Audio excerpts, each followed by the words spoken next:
A off-season da NBA promete ser selvagem com rumores de trocas já circulando. Já existem relatórios sobre possíveis trocas loucas que podem estar por vir. Se qualquer uma dessas acontecer, transformaria a NBA na próxima temporada. Primeiro, vamos falar sobre Giannis Antetokounmpo para o Boston Celtics. Isso foi sugerido por Brian Windhorst. O ponto dele era: Giannis precisa ficar na Conferência Leste para continuar competitivo. Agora, se Giannis pedisse uma troca, muitos dos destinos que estão sendo sugeridos, se não todos, estão na Conferência Oeste. Você tem o Houston Rockets, que tem um monte de ativos. Você tem o Dallas Mavericks, que tem a primeira escolha geral. Até mesmo uma equipe como San Antonio tentando emparelhá-lo com Victor Wembanyama. Mas ele destacou que o leste estará bem aberto no próximo ano, já que os Celtics não terão Jason Tatum. Os Cavs fracassaram novamente nos playoffs. Com poucos talentos de alto nível no leste, se Giannis quer competir, permanecer nessa conferência seria a escolha certa. Ironicamente, ele sugere os Celtics como uma boa opção para Giannis, apesar de não terem mais Tatum. Em um ano, eles poderiam voltar ao topo da Conferência Leste, principalmente com Giannis. Mas como isso funcionaria na prática? Antes de tudo, Jaylen Brown precisaria concordar com a negociação. Isso é fundamental para que aconteça. Para Boston, ele não precisa necessariamente ir para Milwaukee, mas teria que sair de Boston para algum lugar. E esse é o principal ativo dos Bucks para adquirir Giannis, seja de uma terceira equipe. Então eles recebem ativos equivalentes a Jaylen Brown ou alguma outra construção similar. E isso faz sentido para a equipe dele, porque Milwaukee geralmente terá dificuldades. Encontrar um pacote de troca que funcione para eles como um centrado em Jaylen Brown não necessariamente significa que querem o próprio Jaylen Brown, mas é possível. Isso seria melhor como um ativo individual do que qualquer coisa, exceto talvez a primeira escolha geral de Dallas, o que não parece estar acontecendo. Se eles estão apenas analisando os ativos gerais, Jaylen Brown é potencialmente o melhor ativo disponível para eles, ou o que conseguiriam como ativos equivalentes a ele. Brown foi negociado para uma terceira equipe. Para Boston, é evidente que Giannis é superior a Jaylen Brown. Ele se encaixa melhor ao lado de Tatum. Você pode consolidar alguns de seus ativos em seu elenco se está preocupado com o futuro, com contratos e tudo mais. Com Tatum e Giannis no mesmo time, você será um forte candidato nas próximas temporadas. E isso elevaria os Celtics, já que eles podem perder algumas peças de rotação. Infelizmente, o negócio não funciona realmente. Sei que a Wendy estava jogando isso e que tem sido um rumor que deixa as pessoas animadas, mas a partir de agora e para o futuro previsível da off-season, os Celtics são coadjuvantes. O que significa que eles não podem assumir mais dinheiro do que enviam em uma negociação e eles não podem combinar salários em uma negociação. E até agora, não há uma maneira real de eles ficarem abaixo do segundo avental sem dar um monte de coisas. Giannis ganha um pouco mais que Jaylen Brown na próxima temporada e Brown teria que estar no centro da negociação. Eles não trocarão Tatum por Giannis, pois não conseguem agrupar outros salários suficientes. Eles não conseguem juntar nenhum salário, além de um cara sendo enviado em troca por Giannis. A seguir, falaremos sobre o popular Minnesota Timberwolves e Kevin Durant. Confira meu vídeo recente sobre o Minnesota, e isso aborda toda a sua off-season, incluindo a questão do Kevin Durant. Porém, há opções interessantes para Minnesota. Anthony Edwards adora o Kevin Durant, e ele era um dos seus jogadores favoritos quando Kevin Durant era mais jovem. Esses dois indivíduos aparentam ter uma conexão, sendo constantemente mencionados em rumores e relatórios, como uma opção concreta para Minnesota ao lado da estrela Anthony Edwards. Uma fraqueza que foi muito exposta contra o Oklahoma City, onde conseguiram se concentrar demais no Ant. Ele não teve muitas chances de criar para si mesmo, pois o foco da defesa estava todo no Ant. Ter um jogador como Kevin Durant no elenco facilita muito esse processo. Como isso funcionaria na prática? Para uma troca acontecer, Julius Randle teria que estar envolvido. O Ant e o McDaniels não serão negociados, pois são muito importantes para o time. E eu não acho que isso seria o ponto central da negociação, e as equipes realmente não querem o Rudy Gobert. Então, quando você olha para os salários deles, teria que ser o Julius Randle, a menos que Phoenix estivesse mais interessado no Naz Reid, o que eu não acho que seria o caso. Não acredito que Reid seria o foco em uma troca por Kevin Durant. A negociação seria similar a Julius Randle, Mike Conley, Rob Dillingham e a 17ª escolha de Minnesota deste ano via Detroit em troca de Kevin Durant.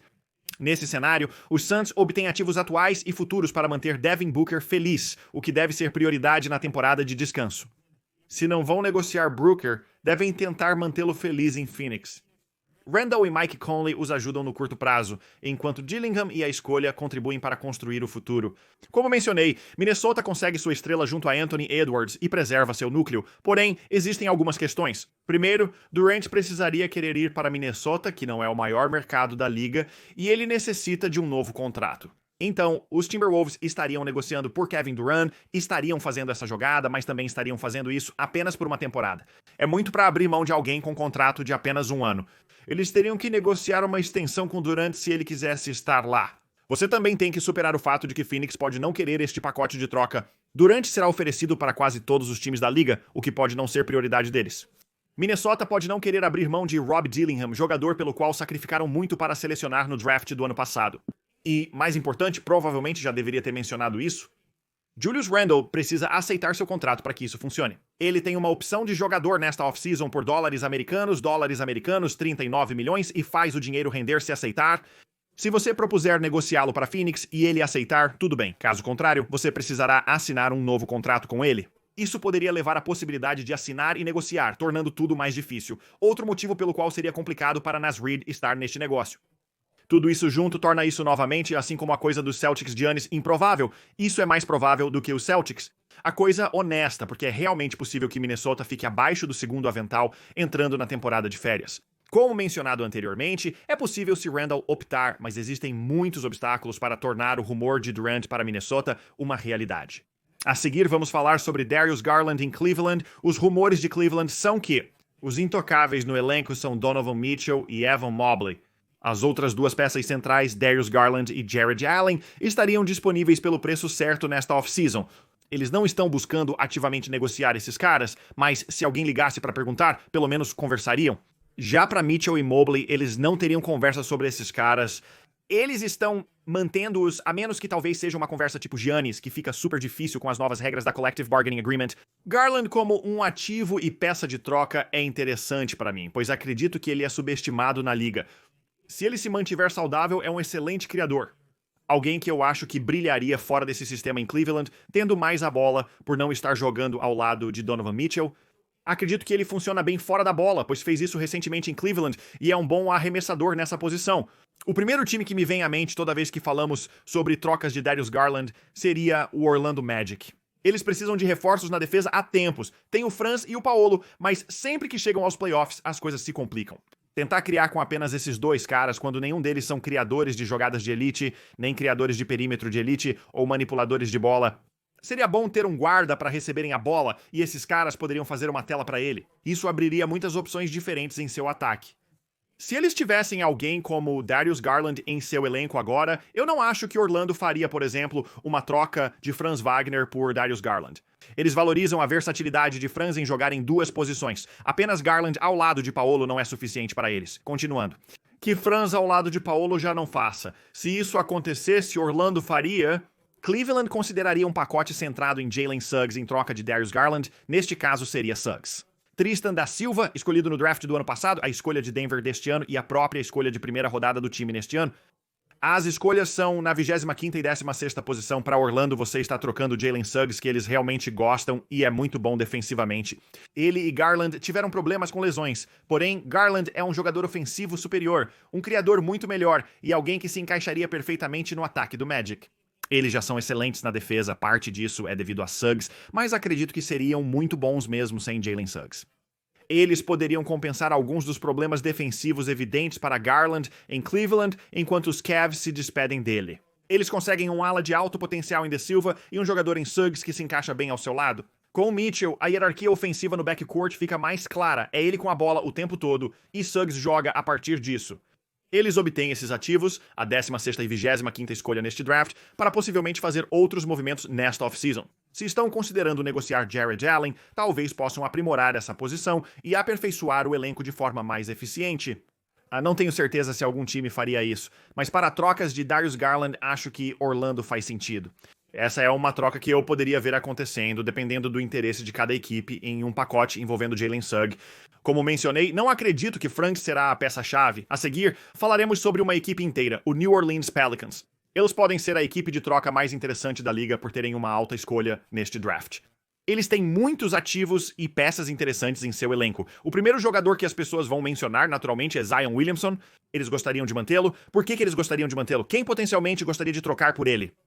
Agora parece que os rumores estão tendendo para eles, mantendo Zion por alguns motivos. Zion ainda tem potencial e valor a longo prazo se conseguir manter-se saudável. E segundo, seu valor está limitado agora devido às lesões, alguns problemas fora de quadra recentemente. Isso seria subestimar alguém que, em certo ponto, era uma peça extremamente valiosa.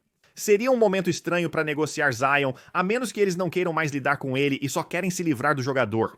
Alguns outros caras no elenco que eu acho super interessantes são pessoas como Trey Murphy, Herbie Jones, até mesmo Cepais, O.J. McCollum. Eu acho que seria interessante.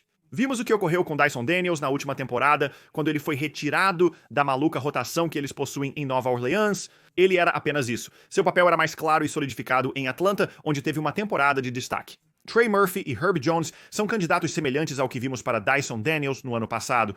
Trey Murphy já é muito bom. Herb Jones sabemos o quão bom é defensivamente. Mas Trey Murphy é alguém que eu acho que todo time da liga gostaria de negociar. Acho que Cleveland adoraria ter Trey Murphy.